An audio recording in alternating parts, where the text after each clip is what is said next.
यहाँ पर role of nucleus in cell दिखाया गया है। तो रोल ऑफ न्यूक्लियस क्या होता है? तो बहुत ही सिंपल सी बात है कि न्यूक्लियस हमारे सेल के हर एक ऑर्गेनल्स को कंट्रोल करता है। ठीक है, तो फर्स्ट क्या होता है कि न्यूक्लियस हमारे सेल के हर एक ऑर्गेनल्स को कंट्रोल करता है। न्यूक्लियस में क्या कंटेंट होता है? हमारे क्रोमोसोम्स। क्रोमोसोम्स में क्या कंटेंट होता है? हमारी सारी की सारी इंफॉर्मेशन, हेरिडिटरी इंफॉर्मेशन सारी की सारी उस न्यूक्लियोलस में कंट्रोल होती है। ठीक है, तो होल ऑर्गेनिज्म में न्यूक्लियस बहुत ही इंपॉर्टेंट पार्ट है। तो एक कंट्रोल सेंटर हम न्यूक्लियस को बोल सकते हैं, उसके अलावा सारी की सारी हेरिडिटरी इन्फॉर्मर उसको बोल सकते हैं। तो बहुत सारी रोल है न्यूक्लियस की। Ribosomes are formed by nucleus part of nucleolus part of nucleus. Nucleolus में रिबोसोम्स बनते हैं। हाँ, रिबोसोम क्या है? हमारे सेल के अंदर एक पर्टिकुलर ऑर्गेनल्स होता है जिसको हम रिबोसोम बोलते हैं। प्रोटीन सिंथेसिस में रिबोसोम बहुत ही इंपॉर्टेंट काम करते हैं। तो उसी रिबोसोम को बनाने का कार्य कौन करता है? न्यूक्लियोलस। और न्यूक्लियोलस कौन सा पार्ट है? न्यूक्लियस का पार्ट है। ठीक है, उसके बाद हम पढ़ेंगे प्रोकैरियोट्स एंड यूकैरियोट्स। कि हमने सेल के अंदर कुछ डिवीजन देखे कि सेल एक प्रकार के नहीं होते, बहुत सारे प्रकार के होते हैं। उसके बाद हमने यूनिसेल्यूलर एंड मल्टीसेल्यूलर भी पढ़ा। अब हम पढ़ेंगे प्रोकैरियोट्स एंड यूकैरियोट्स। मैंने कुछ उसकी बातें मैंने आपको आगे भी बताई थी कि प्रोकैरियोट्स में क्या होता है, कि एक डिफरेंस क्या होता है प्रोकैरियोट और यूकैरियोट्स में। कि नॉर्मली जो यूकैरियोट्स होता है उनके आसपास एक पर्टिकुलर कवर होता है, मेम्ब्रेन होता है। लेकिन प्रोकैरियोट्स के पास आसपास कोई पर्टिकुलर मेम्ब्रेन होता नहीं है, उसका फ्लूइड इधर उधर भागता रहता है। ठीक है, तो यहाँ पर कुछ इन्फॉर्मेशन दी गई है प्रोकैरियोट्स के बारे में, मैंने आपको आगे बताया था। ठीक है, यहाँ पर प्रोकैरियोट्स और यूकैरियोट्स की कुछ डिफरेंस दी गई है। Small size 1 to 10 micrometre and larger size 5 to 100 micrometre eukaryotes में। प्रोकैरियोट्स में क्या होता है? ऑर्गेनाइज्ड न्यूक्लियस इज एब्सेंट होता है। प्रोकैरियोट्स में ऑर्गेनाइज्ड न्यूक्लियस एब्सेंट होता है, उसमें पर्टिकुलर न्यूक्लियस होता नहीं है, वो बिना मेम्ब्रेन वाला न्यूक्लियस होता है। जो वहाँ पर जो क्रोमोसोम का जो फ्लूइड होता है वो इधर उधर बिखरा रहता है। लेकिन यूकैरियोट्स में ऐसा नहीं होता। यूकैरियोट्स में क्या होता है कि पर्टिकुलर शेप में ऑर्गेनाइज्ड न्यूक्लियस हमको देखने को मिलता है। उसके अलावा भी बहुत सारी बातें यहाँ पर की गई है। Typical vocal are absent, typical vocals are present. ठीक है, mitosis is absence and mitosis is present. यहाँ पर आपको बताना चाहूँगा कि माइटोसिस क्या है। माइटोसिस का मतलब क्या होता है कि एक ही सेल में से दो सेल को डिवाइड करना। ठीक है, तो वो प्रोकैरियोट्स में ऐसा नहीं होता। प्रोकैरियोट्स में माइटोसिस हमें देखने को नहीं मिलता। मतलब प्रोकैरियोट्स में क्या होता है कि किसी भी सेल होता है, वो सेल के अंदर से कोई भी पार्ट अलग हो जाता है और वो अपना अलग सेल, दूसरा प्रोकैरियोटिक सेल बनाता है। लेकिन यूकैरियोट में ऐसा नहीं होता। यूकैरियोट में माइटोसिस होता है। माइटोसिस का मतलब सम विभाजन। एक ही सेल में से बीच में से एक पर्टिकुलर कट रहता है और उसमें से दो अलग अलग समान आकार के अलग अलग हमको सेल मिलते हैं, उसको हम माइटोसिस कहते हैं। एग्जाम्पल यहाँ पर दी गया है प्रोकैरियोट का। Bacteria, cyanobacteria. साइनोबैक्टीरिया ऐसे बैक्टीरिया है जो फोटोसिंथेसिस कर सकते हैं। और यहाँ पर यूकैरियोट्स का एग्जांपल दिया गया है, प्लांट, एनिमल, फंजाई, ये सारे सारे यूकैरियोट्स हैं। यहाँ पर आपको यूकैरियोटिक एनिमल सेल आपको दिख रहे हैं। ठीक है, कि यहाँ पर सारे के सारे ऑर्गेनल्स एक पर्टिकुलर शेप में होते हैं और उन सारे के सारे ऑर्गेनल्स के आसपास प्रॉपर प्लाज्मा मेम्ब्रेन होता है। Proper plasma membrane, proper cover up होता है। यहाँ पर न्यूक्लियस आपको दिख रहा है। न्यूक्लियस के अंदर न्यूक्लियोलस आपको दिख रहा है।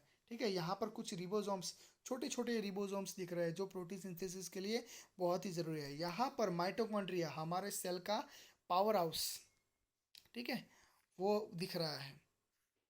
ठीक है, तो ये सारे के सारे ऑर्गेनल्स वेल ऑर्गेनाइज्ड होते हैं, लेकिन कहाँ पर? यूकैरियोट्स में। ठीक है, एनिमल सेल में। उसके बाद साइटोप्लाज्म। साइटोप्लाज्म में कुछ बातें मैं आपको बताना चाहूँगा। The content of the cell except for the nucleus. It include cytosol, organelles, vesicles and cytoskeleton. Cytoplasm क्या होता है कि न्यूक्लियस को छोड़ के सेल के अंदर जितना भी फ्लूइड होता है जिसमें हमारे ऑर्गेनल्स है, साइटोस्केलेटन है, वो उस फ्लूइड में तैरते रहते हैं, उसको हम साइटोप्लाज्म बोलते हैं। तो cytoplasm has two part, cytosol and cell organelles. तो साइटोप्लाज्म क्या होता है कि सेल के अंदर उसको दो भाग में डिवाइड किया जाता है। मतलब एक होता है साइटोसोल जो लिक्विड होता है और एक होता है सेल ऑर्गेनल्स जो सारे के सारे सॉलिड होते हैं। उसके बाद साइटोसोल क्या होता है? Is the fluid part of cytoplasm जो होमोजेनस होता है। ठीक है, यहाँ पर सेल ऑर्गेनल्स वो भी आपको पता है, मैंने आपको बहुत सारे ऑर्गेनल्स आगे दिखा चुका हूँ। ओके, उसके बाद यहाँ पर होता है एंडोप्लाज्मिक रेटिकुलम। या ये बहुत ही इंपॉर्टेंट पार्ट है। द एंडोप्लाज्मिक रेटिकुलम क्या है? Is the network of interconnecting membrane distribute through the cytoplasm. दो सेल के बीच में एक पर्टिकुलर पास वे बनाता है, एक पर्टिकुलर वे आउट बनाता है जिससे साइटोप्लाज्म एक जगह से दूसरी जगह पर ट्रांसफ़र हो सके, उसका न्यूट्रिशन एक जगह से दूसरी जगह पर ट्रांसफ़र हो सके। उसको हम क्या बोलते हैं? Endoplasmic reticulum. उसको हम ईआर बोलते हैं। तो the internal compartment called the human is separated part of the cell with distinct protein and ion composition. Human body में साइट ईआर बहुत ही इंपॉर्टेंट होता है। जैसे मैंने आपको बताया कि आगे रिबोसोम की बात बताई कि रिबोसोम बहुत ही इंपॉर्टेंट है। क्यों? क्योंकि हमारे अंदर, हमारी बॉडी के अंदर वो प्रोटीन सिंथेसिस करता है। लेकिन यहाँ पर जो ईआर होता है वो ईआर हमारे अंदर आयरन कंपोजिशन, प्रोटीन सिंथेसिस सब कुछ करता है। ठीक है, तो नॉर्मली सिंथेसिस सेल के अंदर सिंथेसिस में क्या हमको मिलता है? ईआर मतलब एंडोप्लाज्मिक रेटिकुलम। उसके बाद टू टाइप ऑफ ईआर होते हैं हमारे पास, एक रफ होता है और एक स्मूथ ईआर होता है। रफ यहाँ पर है characterised by presence of ribosome on its surface. Rough इसलिए बोला जाता है कि क्योंकि उसकी सरफेस पे रिबोसोम के छोटे छोटे छोटे छोटे पार्टिकल्स होते हैं। लेकिन स्मूथ के ऊपर रिबोसोम के छोटे छोटे पार्टिकल्स होते नहीं। ठीक है, यहाँ पर कुछ ओरिजिनल तस्वीरें आपको दिखाई दे रही है।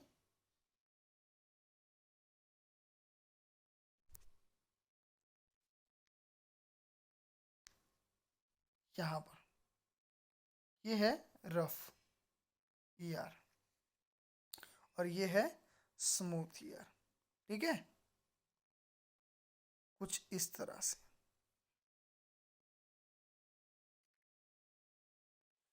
उसके बाद हम जानेंगे कि फंक्शन ऑफ ईआर क्या होता है। सबसे पहला फंक्शन मैंने आपको बता दिया था कि उसके अंदर रिबोसोम है, तो रिबोसोम का मेन कार्य क्या है? प्रोटीन सिंथेसिस का। और प्रोटीन प्रोटीन हमारे शरीर के लिए बहुत ही इंपॉर्टेंट है। तो रफ ईआर क्या सिंथेसाइज करता है? Protein synthesise. उसके बाद लिपिड का भी सिंथेसिस होता है।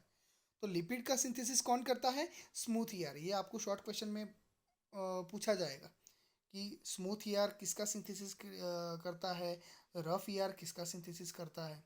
ठीक है, उसके बाद transport. It help in intercellular and intracellular transport of substance. मैंने जैसे आपको बताया कि भाई एक सेल से दूसरे सेल तक कुछ न्यूट्रिशन का ट्रांसपोर्ट करना है, कुछ अलग सेल के पार्ट्स को ट्रांसपोर्ट करना है, तो ट्रांसपोर्टेशन का काम किसका है? ईआर का। ठीक है, उसके बाद support. It give internal support of cytoplasm. Cytoplasm को इंटरनल सपोर्ट करता है।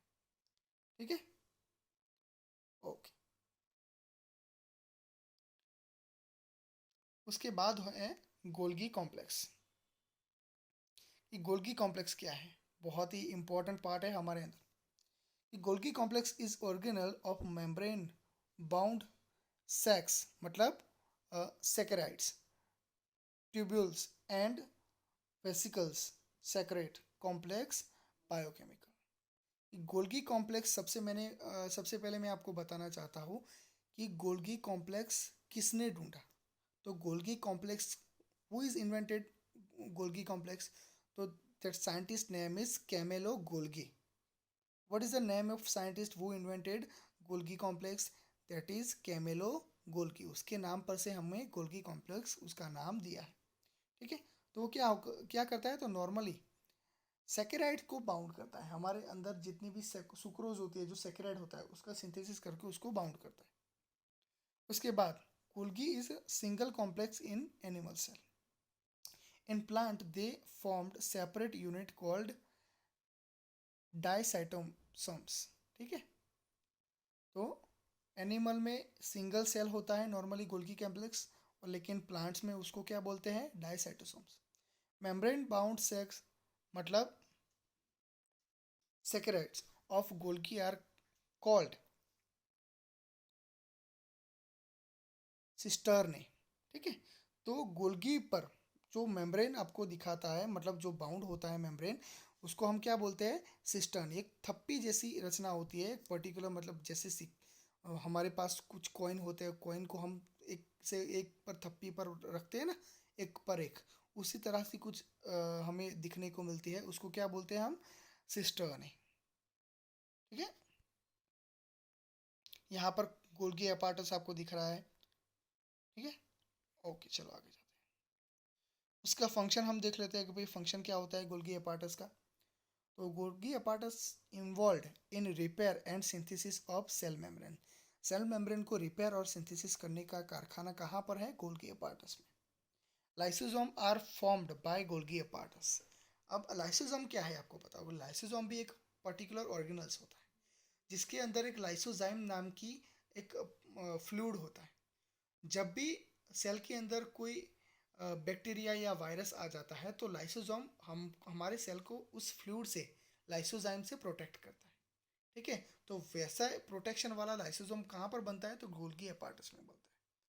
ठीक है. उसके बाद ही बहुत सारे कुछ यूज़ है, फंक्शन है. तो यहाँ पर लाइसोसोम दिख रहा है आपको इनसाइड द सेल. यहाँ पर गोल्गी अपार्टस है.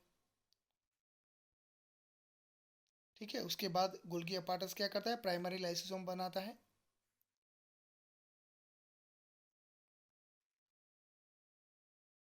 यस. लाइसोसोम को हम क्या बोलते हैं, सुसाइडल बैग.